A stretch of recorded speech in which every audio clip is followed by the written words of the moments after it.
किशननगर उच्च विद्यालय ब्लॉक स्तरीय शक्ति संरक्षण क्विज प्रतियोगिता अनुष्ठित।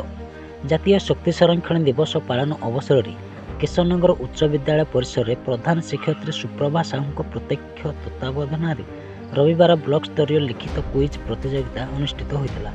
एथिरे किशननगर ब्लॉक 7टी उच्च विद्यालय शक्ति क्लब अंतर्गत 61 जन छात्र छात्री अंशग्रहण करते।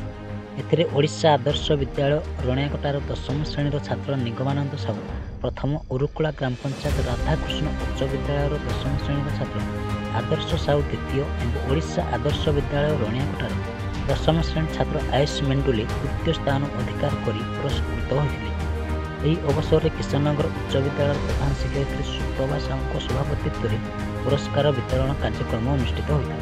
एथिरे सम्मानित अतिथि भाव ओडिशा आदर्श विद्यालय रणाकटार शिक्षयित्री श्रद्धांजलि पाणिग्राही, उरुकुला ग्राम पंचायत राधाकृष्ण उच्च विद्यालय शिक्षक रजनीकांत देहुरी और नटवाड़ा उच्च विद्यालय शिक्षक प्रद्युम्न कुमार प्रधान प्रमुख जोगदेते।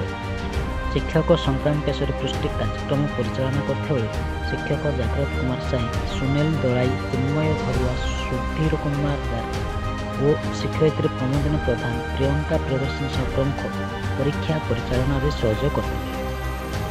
समस्त प्रतियोगी को प्रमाणपत्र प्रदान कराइला।